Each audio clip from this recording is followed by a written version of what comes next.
Hello, everyone. I'm Barbara Nickel. I'm president of the League of Women Voters of the Mount Baldy area. I'm going to share with you today propositions 2, 3, 4, and 5. And I'm going to start by telling you a little bit about the League. The League of Women Voters is a nonpartisan group that works to protect and expand voting rights and ensure that everyone is represented in our democracy. We empower voters and defend democracy through advocacy, education, and litigation at all levels of government. We never support or oppose candidates or parties. With that, I'm going to begin to share my screen and go through some slides with you about these propositions. Hold on just a moment. Now I need to get the slideshow started. So we're going to begin by talking about Proposition 2. Proposition 2 authorizes bonds for public school and community college facilities, and this is a legislative statute. So the question is, should voters let the state sell $10 billion worth of bonds for repair, upgrade, and construction of facilities at K-12 public schools, community colleges, and career technical education programs? So the situation is that the state of California borrows money by issuing bonds primarily for infrastructure projects like schools. These bonds are then repaid to the bondholders over a period of time. So should the state issue these $10 billion worth of bonds for a period of 35 years? And if this passes, the state would need to spend about $500 billion per year to repay the fines. It's also interesting to note that California does not pay for repairs or upgrades to any of its K-12 schools.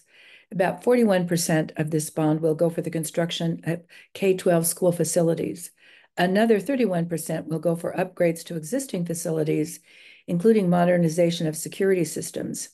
16% will go to community colleges, and the rest will go for buildings that house charter school and career technical schools, as well as funds for schools that are too small to raise the necessary portion of the contribution of the project. These bonds require schools to pay a certain portion of the project out of their own budgets.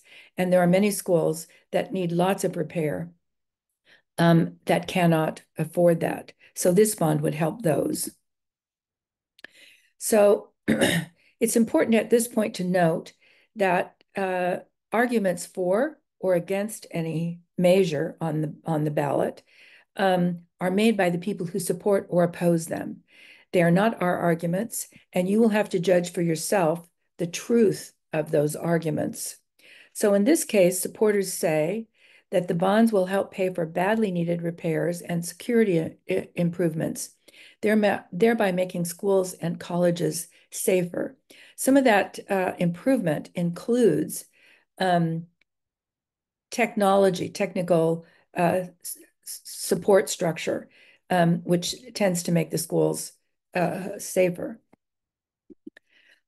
Opponents say that Prop 2 makes taxpayers pay bond interest over many years, and the money will go to wasteful construction projects instead of classroom instruction. So we're going to list the amount that financial supporters have spent so far supporting or opposing these propositions, and who they are, and the top three people who make up that amount of money. So the financial supporters of this have so far spent $4,300,000, and they are the California Teachers Association, California Building Industry Association, and the Community College League of California.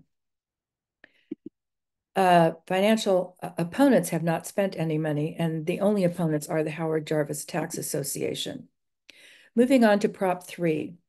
Prop 3 is about the constitutional right to marriage. Should the California Constitution be amended to define marriage as a fundamental right for all, regardless of sex, or race, and remove language that states that marriage is only between a man and a woman. The California Constitution says that marriage can only be between a man and a woman. That's the only legal kind of marriage. But the Supreme Court has ruled that it's unconstitutional to outlaw same-sex marriages, and that same-sex couples must be treated the same as opposite-sex couples.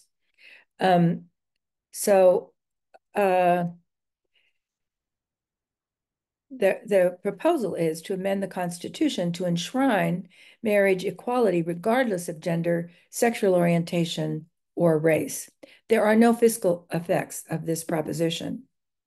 Supporters say the Constitution should affirm marriage equality, which is the law of the United States. Prop 3 protects the fundamental right to marry regardless of gender or race. Opponents say that same-sex marriage is already legal, so there's no need to change California's Constitution, and that Prop 3 removes all rules for marriage, opening the door to child marriages, incest, and polygamy. The supporters of this have spent almost $3 million. They are the Federated Indians of Gratan Rancheria, Senator Tony Atkins' Ballot Measure Committee, and California Teachers Association, PAC. The financial opponents have spent nothing, but they are the California Family Council and the American Council for Evangelicals. Moving on to Prop 4. Prop 4 authorizes bonds for safe drinking water, wildfire prevention, and protecting communities and natural lands from climate risk. The question is, should voters let the state sell $10 billion in bonds for various projects to reduce the impacts of climate? The situation is that climate change have affected all of us, but especially those in low-income communities. This bond would release $10 billion of bonds over a 40-year period. The majority of the money would be for drought, water, and flood supplies. Then 12% for land conservation, 12% for coastal areas, and 12% for forest health and wildfire prevention. The rest goes for energy construction, parks, farms, and agriculture, and extreme heat. The extreme heat part involves air conditioning in areas that are the hottest parts of the state for buildings and houses that have the least ability to be air conditioned. So the state will pay about $400 million annually over 40 years to repay the bond. But paying this bond and getting this work done, the legislative analyst tells us, will reduce cost to local facilities because of reduction in future damage. Because if we fix things now, we'll reduce the amount of damage that climate change makes later. Supporters of this say that Prop 4 will protect our communities, health, and the economy. Opponents say bonds are the most expensive way to fund government spending and should not be used. Prop 4 provides funding for unproven technologies with no real evidence of success. Financial supporters have spent more than $3 million. They are the Nature Conservancy, California Trust for Public Lands, and Save the Redwoods League. The financial opponents are the Howard Jarvis Tax Association, and they have spent no money on this bond. Prop 5 is not a bond. It's about how bonds are passed. So this bond would allow local bonds for affordable housing and public infrastructure to pass with 55% voter approval. Currently, it's 2/3 approval. So the question is, should local bond measures to fund housing bonds for low and middle income Californians and public infrastructure projects be allowed to pass with 55% voter approval instead of 2/3 approval currently required? So the situation is that local bonds must be passed with a supermajority at this moment in time. That's 2/3. The measure would allow local bonds that are specifically for housing and infrastructure, only housing and infrastructure, to be passed by 55% of the vote. There's no fiscal impact on anybody's budgets for this proposition. Supporters say that Prop 5 gives local communities more tools to make housing affordable, and it will allow local voters to address community needs such as housing and safe streets. Opponents say Prop 5 changes existing protections from high debt caused by bond issues in the California Constitution. Prop 5 pushes costs of infrastructure onto local governments and taxpayers. Financial support have spent $5.5 million. They are the Nonprofit Housing Action Fund, Chan Zuckerberg, and the League of Women Voters. Financial opponents have spent $28 million, and they are the California Association of Realtors, California Hispanic Chamber of Commerce, and the Howard Jarvis Taxpayers Association. I'm going to stop sharing my screen now. And I'm going to end this by saying thank you for watching this.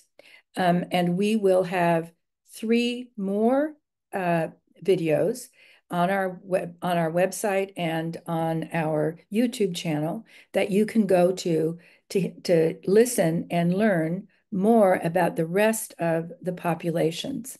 Thank you very much.